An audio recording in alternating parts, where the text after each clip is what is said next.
अस्सलाम वालेकुम to all viewers. मैं हूं जवेरिया और आप देख रहे हैं मेरा YouTube channel which is easiest way to learn by Javeria. लेकर आई हूं MG111 का जीडीपी का सलूशन, क्योंकि आप लोगों को बेसिकली नीड थी और सेकेंडली मेरे स्टूडेंट्स को भी नीड थी। दूसरा ये कि जो लोग ऑनलाइन क्लासेस चाहते हैं preparation for the examination, contact number description में दे दूँगी, ईज़िली कंटेक्ट कर सकते हैं with guarantee to pass.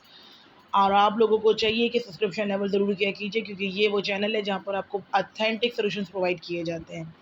Concentration of power का एजुकेशन इंस्टीट्यूशन पे नेगेटिव इम्पैक्ट होता है पॉलिटिकल स्टेबिलिटी और गवर्नेंस इन पाकिस्तान के लिए बिल्कुल होता है, क्योंकि इसके अंदर लैक ऑफ अकाउंटेबिलिटी होती है, शफाफियत नहीं होती, जिस वजह से वेल्थ जो होती है वो चंद हाथों के अंदर हो जाती है। यानी कि पैसा इकट्ठा जो होता है या पावर का जो रूल होता है वो सिर्फ चंद अमीरों के या चंद पावरफुल लोगों के हाथों में हो जाता है, जो डोमिनेट करते हैं पूरी कंट्री के लोगों को। One of the most important institution in Pakistan is the military. Military के पास लॉन्ग हिस्ट्री है बेसिकली पॉलिटिक्स के अंदर, कि जब जब इसने पावर को इस्तेमाल किया है इसने अपोजिशन ही की है, और fair climate intimation which has made difficult to democratic institution to function. यानी कि जमहूरी निज़ाम को, डेमोक्रेसी को बेसिकली शफाफियत जो है बेसिक वो नहीं मिली है जब भी मिलिट्री ने अपनी पावर को इस्तेमाल किया है। अनदर इंपॉर्टेंट इंस्टीट्यूशन पाकिस्तान के अंदर जुडिशरी है, क्योंकि जुडिशरी जो है वो इंडिपेंडेंट और इम्पार्शल है।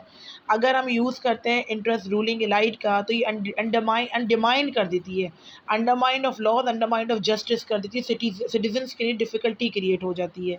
Concentration of power in the situation या इंस्टीट्यूशन जो होती है वो यही होती है कि जो वेल्थ होती है वो फिर दोबारा से कम लोगों के हाथों में आ जाती है, गरीब गरीब से तर होते जाते हैं, और अमीर और गरीब का जो गैप होता है वो इंक्रीज़ हो जाता है, और डिफ़िकल्टी हो जाती है कि रिसोर्सेज को सिटीजन को मैनेज करना। Concentration of power in the institution is a major obstacle to political stability and good governance in Pakistan. It is important to address the issue of Pakistan to achieve the full potential of democratic nation. Pakistan को जमहूरी अगर बनाना है तो ये तमाम powers जो कि अपने आप को ज़मीनी खुदा बनी बैठी हैं, इन पर हमने रोकथाम करनी होगी, ताकि जमहूरी निज़ाम को जो है बेसिकली वैल्यूज़ दे सकें, वैल्यू मिल सके, अमीर अमीर से तर होने से रुक सके, गरीब बिल्कुल बदतरीन होने से रुक सके, और एक अहाता, एक बॉर्डर लाइन ड्रॉ की जाए।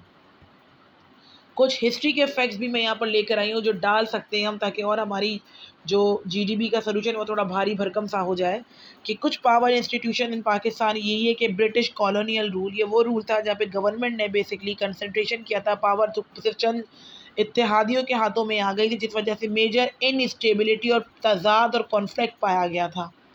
मिलिट्री रूल वो रूल होता है जिसके अंदर भी पावर जो होती है वो अपोजिशन पार्टी के हाथ में आती है, और ये वो अपोजिशन पार्टी होती है जो कंसंट्रेटेड पावर को रूल देती है, और इतना गंदा ये रूल देती है जिस वजह से पावर का कंसंट्रेशन काफ़ी सालों तक खिंच जाता है, जमहूरी निज़ाम भरम हो जाता है, जिस वजह से वेल्थ फिर दोबारा से एक्यूमुलेट होना शुरू हो जाती है within a few ends, चंद इक्का दुक्का लोगों में। फ्यूडल सिस्टम वो सिस्टम होता है जहाँ पे land ownership in which small number of land owners control a large amount of land. यहाँ पर भी ये चीज़ होती है कि बहुत ज़्यादा ज़मीन के ऊपर हुकूमत की जाती है, हुक्मरानी की जाती है, जिस वजह से फिर पावर एक्यूमुलेट हो जाती है, फिर गवर्नमेंट को डिफ़िकल्टी होती है, फिर सिटीजन्स को डिफ़िकल्टी होती है, बेसिक राइट्स नहीं मिलते।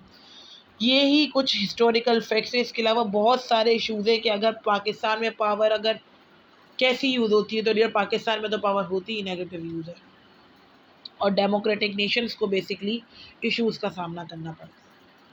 अब ये एक जीडीपी थी जो आज के हालात की भी नुमाइंदगी करती है, हकीकत बात है, और यूनिवर्सिटी ने इसी चीज़ को लोगों की राय जानने के लिए भी दिया है। सो काइंडली आई होप कि आप लोगों को अच्छी लगी हो जीडीपी का solution. Hit the bell icon, stay tuned with us.